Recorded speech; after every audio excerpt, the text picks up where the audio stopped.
हा तो हा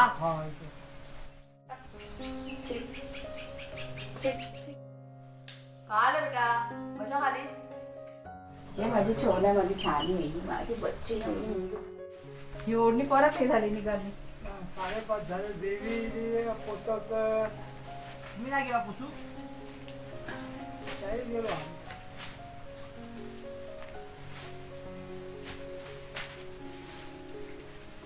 आपल्याकडे चालणार ना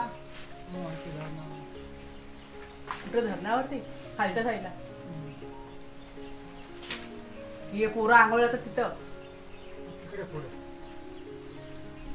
गणपती डुबवतात तिथं काय ते लोक तिकडे डुबत असतील ना गणपती त्यांची गणपती डुबवायची जागा असते अरे ओढणी पडली नंतर मी वर अडकावायला गेले गाठ बांधायला पाहिजे होते त्याला तुला धमक पपया झालं तर काढे कुठला हवाला तुला धमक 1-2 झालेच बघा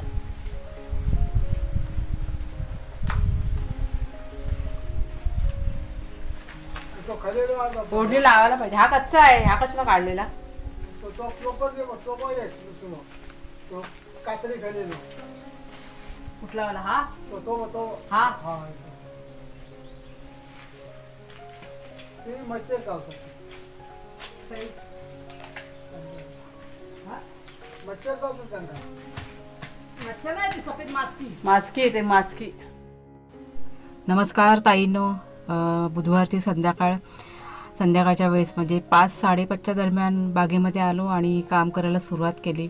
तुम्हाला माहिती आहे बरंच रान वाढलेलं आहे आपल्याकडे म्हणजे पाऊस चालू झाल्यापासून 3 वेळा जवळजवळ हे रान आहे ना साफ करून झालेलं आहे. आता ही 4थी वेळ पण हे जे रान असतं ना काढलं का ते पुन्हा वाढतच जातं.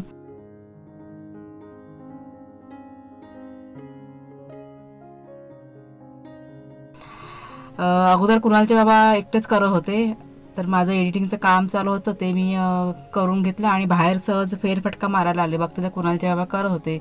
मग त्यांच्या जोडीला मी पण आणि कुणालने पण सुरुवात केली आणि आपली जिथे केळ आहे म्हणजे केळीची झाडं जिथे आहेत ना तो परिसर सगळा साफ करून घेतला आणि नंतर नारळ जिथे लावलेले आहेत समोर त्या साईडचं कधी साफ करायचं ह्याबद्दल इथे आमचे विचार म्हणजे बोलणं चालू होतं की तो जो पट्टा आहे ना आपण उद्याला साफ करून घेऊया असं. तर साफसफाई चालू होती तेवढ्यात काका पण आले तर गप्पा गोष्टी चालू होत्या आणि आपल्या घराचं काम काकांनी केलं तुम्हाला माहिती आहे तर थोडंसं काम केलं आपलं बाकी आहे म्हणजे छोटं मोठं आहे थोडंसं तर तेच त्यांना मी सांगत होते की प्लीज तुम्ही लवकर करून द्या म्हणजे 1-1.5 तासाचं काम आहे ते दिवाळीची मला साफसफाई करायची कारण तुम्हाला माहिती आहे हे सिमेंट वाळूचं काम चालू केलं का पूर्ण घरभर सगळं होतं त्याच्यामुळेच थोडीशी साफसफाई अजून मी सुरुवात केलेली नाही करायची मला लवकरात लवकर. तर काका म्हणाले बघतो 1-2-4 दिवसामध्ये येतो असे म्हणाले आणि आपला पाईप बघा फुटलेला आहे तुम्हाला मी दाखवलं मागच्या व्हिडिओमध्ये तर ते पण त्यांच्याशी बोलणं झालं की बघा असा पाईप फुटला म्हणून खूप पाण्याचा प्रॉब्लेम झाला होता. म्हणजे या छोट्या छोट्या गोष्टी असतात पण त्यांच्या कानावर घालणं गरजेचं होतं म्हणजे जेव्हा काम चालू होतं त्यावेळेस पण भरपूर आम्ही लक्ष दिलं आणि त्यांना सांगितलं होतं की असं पाईप लाईन गेलेली आहे तुम्ही लक्ष देऊन करा पण शेवटी काय ते झालंच. तर दुरुस्त करायचं आहे ते लवकरात लवकर कुणाच्या बाबा ते सामान घेऊन येतील 1-2-3 वस्तू लागणार आहेत आणि मग दुरुस्त करून घेतील. तर ते सांगून झालं आणि नंतरला पुन्हा मग आम्ही ना म्हणजे काम थोडंसं केलं आणि मग गप्पा गोष्टी करत बसलो होतो. शेरू बघा तेवढ्यात आला भाग्याला ना बांधून ठेवले होत्या मी म्हणजे तर काका बसले ना त्यांच्या मागच्या साईडलाच भाग्या बसलेला होता. तर मागच्या व्हिडिओमध्ये तुमच्याशी मी बोलले होते की एका कमेंटबद्दल तुमच्याशी बोलायचं आहे. मला वाटतं नवीन बघा चॅनलवरती सबस्क्रायबर येतात तर त्यांना माहिती नसतं त्याच्यामुळेच अशा कमेंट्स येतात आणि त्यांना रिप्लाय द्यायलाच पाहिजे म्हणजे सांगायला पाहिजे तर का कोणाला काही गोष्टी माहिती नसतील तर कुणालने वाडी ठेवली होती दसऱ्या दिवशी त्याच्याबद्दल कमेंट्स होत्या. मला वाटतं आपले जर का जुने सबस्क्रायबर असतील तर त्यांना माहिती आहे ही गोष्ट त्याच्यामुळेच ही गोष्ट मी आता तुमच्याशी शेअर करते.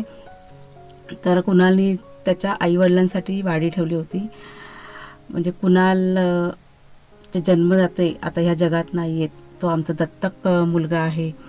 कोण आहे कोणाचं आहे ते सगळं वेळ येईल ना ते मी सांगेन. मागच्या वेळेस तर मी सांगितलं होतं तुम्हाला की जेव्हा ती योग्य वेळ येईल त्यावेळेस सगळ्या गोष्टी मी शेअर करीन आणि मला वाटतं आता जास्त वेळ नाही राहिलेला आहे होईल आता लवकरात लवकर ही गोष्ट पण मी शेअर करीन तुमच्याशी. आणि सगळ्या गोष्टी कुणाला माहिती आहेत, त्याच्यामुळेच मी आता ह्या सोशल मीडियावरती बघा तुमच्याही शेअर करते. आणि त्याच्यामुळेच वाडी बघा त्याने दाखवली होती. तर बाहेरचं काम झालं आणि नंतर मी आले मागच्या पडवीमध्ये. कपडे सुकत घातलेले होते ते काढायला गेले, पण ओले होते थोडेफार, त्याच्यामुळे मग तसेच ठेवले मी. आणि तुम्हाला माहिती आहे आता हे दिवालाला वगैरे किंवा जी पडवीची जमीन केली ना त्याला पाणी घालावं लागतं. तर हे असं पाणी ना जमिनीवरती टाकून ठेवतो, म्हणजे ते जितकं मुरेल तितकं आपलं जे बांधकाम आहे ना मजबूत होत जातं. त्याला घातली, तो आता चिखलातनं लोळून आला होता ना, त्याने तो दही खाल्ला. आता शेरूच्या आंघोळ चालू आहे. हां, तो डॅम्बिस आहे. ही बघा आरोही आले. आज सुट्टी ना गं, किती खाडे करते शाळेची. हां, आणि मृण्मयी कुठे आहे? तू नाही खाल्ला पपई का?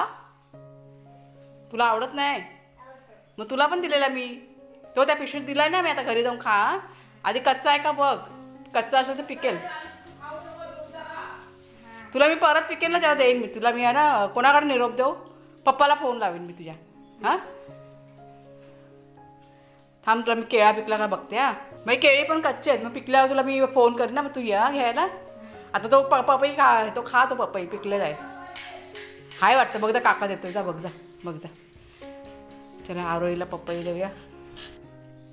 हां, तो घेऊन जाऊ, तो तुझ्यासाठी राहिलेला बघ. साईला पण द्या. पडशील, सावकाश जा, तिकडे बोला आहे सगळं घे.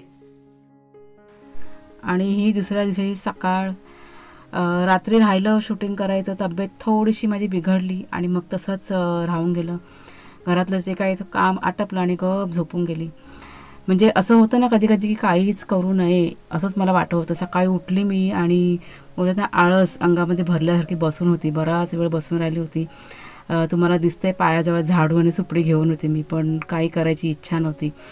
थोडा वेळ तिथे बसून राहिली आणि नंतरला थोड्या वेळाने ना उठली मी आणि तसं काम मी घरातलं करून घेतलं. कुणाल जेव्हा बाहेर ना होते उभे, कुणाल आतमध्ये त्याचं काही चालू होतं. असं होतं ना कधी कधी की म्हणजे रुटीन नेहमी तेच रुटीन करून कंटाळा येतो ना, तसंच झालं होतं. म्हणजे मला असं वाटतं जर 8 दिवस झाले असतील घरात, 8 काही जास्तच झाले असतील घराच्या बाहेर मी पडलेली नाही आहे. आणि असं होतं मला की 8-10 दिवस घराच्या बाहेर नाही पडले ना का मला अगदी ते होतं ना कोंडल्यासारखं होतं. म्हणजे बाहेर फिरायला नाही, पण निदान बाजारात जरी जाऊन आले ना तरी असं बरं वाटतं. तर तसंच झालं होतं. तर कुणालच्या बाबाने मला हाक मारली, त्यांनी चूल पेटवली होती. तर भाग्या आणि शेरू यांचं जे चिकन होतं ना ते गरम करायचं होतं, पण मग ते फ्रीजमधनं काढून आणलं आणि त्यांच्याजवळ दिलं. तर भाग्याला वास गेला, बघा कसा लाडीगोडी करतोय ते. तर त्याची लाडीगोडी चालू होती ना, तितक्यात माझं लक्ष गेलं. त्या तोंडामध्ये की नाही लाकडाचा तुकडा होता. म्हणजे तो बाहेर जेव्हा गेला ना तेव्हा तो घेऊन आला होता. माझं लक्ष गेलं आणि मग हात घालून मी त्या तोंडातून ते लाकडाचा तुकडा काढला. हे असे दोघंजणं करतात ना, जरा पण दुर्लक्ष झालं ना का काही नाही काही तोंडामध्ये घेऊन येणं सगळंच बसतं. जास्त करून लाकडं चुलीच्या पुढे बघा पडलेली असं ती म्हणजे का भाग्या कसं पटकन ऐकतो आपण दम दिला तर, शेरू अजिबात ऐकत नाही. तर त्याने ते तुकड्यातनं घेतले मी आणि बाहेर नेऊन फेकून दिले. आणि मग तो सुद्धा मग खेळायला गेला मग घरामध्ये.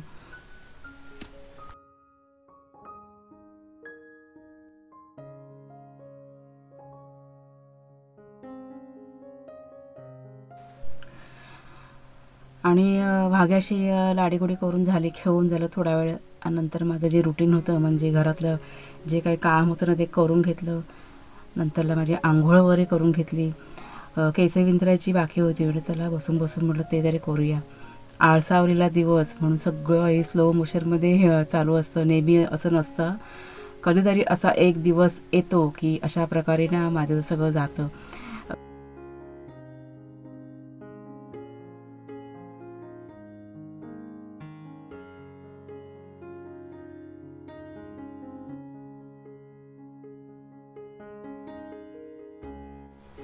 नमस्कार मित्रमैत्रिणींनो, मी प्रिया पवार आणि खूप खूप स्वागत करते साधा स्वयंपाक या आपल्या चॅनलमध्ये.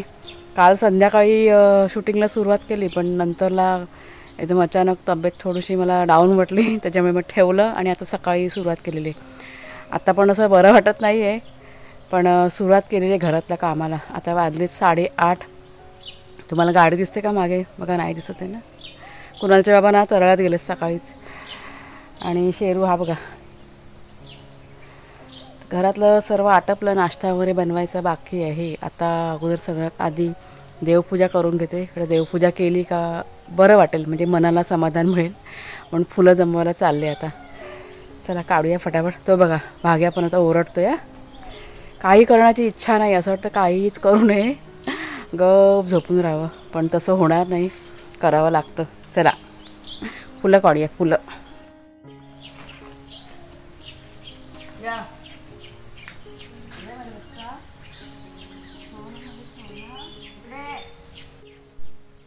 फुलं काढायला घेतली. जिथे जाईन तिथे बोलतात ना पाठी राखा, कोण तर भाग्या आणि शेरू. म्हणजे कुठेही मी गेली ना का अगदी माझ्या मागे दोघंजण करत असतात. म्हणजे बोलतात ना विशेष प्रेम कोण करतं माझ्यावरती, तर हे दोघंजण. म्हणजे बाकीचे बघा आहेत, पण सगळ्यात जास्त आता सध्या कोण माझ्यावरती प्रेम करतं तर भाग्या आणि शेरू. आणि खूप आनंद मिळतो या गोष्टीचं, खूप समाधान मिळतं. फुलं सगळी जमा करून घेतली आणि नंतर गेली मी घरामध्ये. घरामध्ये घेतल्यानंतर पूर्ण देवघर जे होतं ना ते सगळं स्वच्छ करून घेतलं. म्हणजे असा बघा कधी दिवस येतो ना की असं एकटं वाटतं, त्यावेळेस मग मी असं करते, देवाजवळ जास्त वेळ घालवते. आणि तुम्ही पण करून बघा, जर का तुम्हाला असं कधी वाटतं ना की काही करू नये, काही म्हणजे कुठे जाऊ नये असं वाटतं ना, म्हणजे एकटं राहावं असं वाटतं, त्यावेळेस हे करायचं, देवाला जास्त वेळ द्यायचा. आणि तसंच केलं मी. पूर्ण मंदिर साफ करून घेतलं. भाग्याची कुई चालू होती, त्याच्याशीच मी बोलत होते. मंदिर साफ करून घेतल्यानंतर इथे देवाची पूजा करून घेतली. आणि आज आपल्या बागेमध्ये भरपूर अशी फुलं फुलली होती. जाई जुई, परत जास्वंदी, परत पारिजात, अशी वेगवेगळ्या प्रकारची आणि वेगवेगळ्या रंगाची फुलं ना फुलली होती. त्याच्यामुळे आज देवाला भरपूर आपल्या फुलं होती. आणि तो एक विशेष आनंद होता जेव्हा फुलं अशी भरपूर मी अर्पण करते देवाला, त्यावेळेस मला असं खूप बरं वाटतं.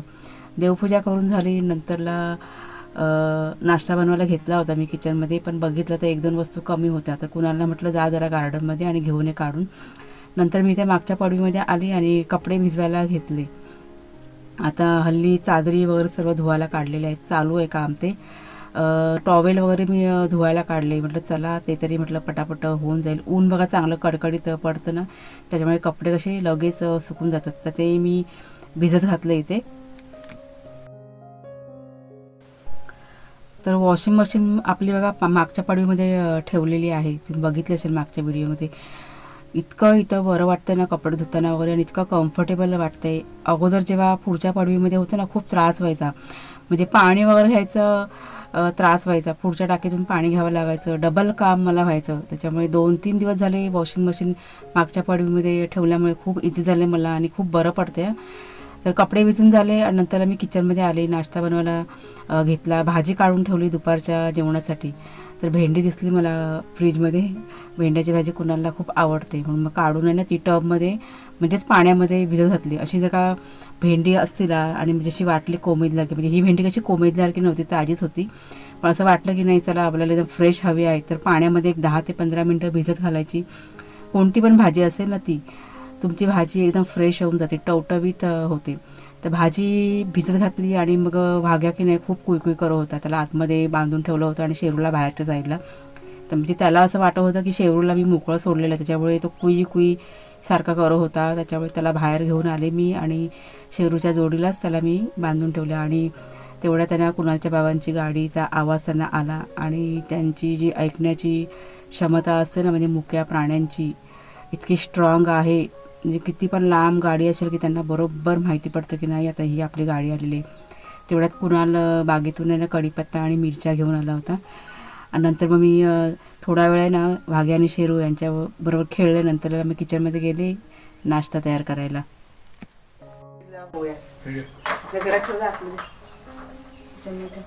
हे माझी छोल्या माझी छान आहे, माझी बच्ची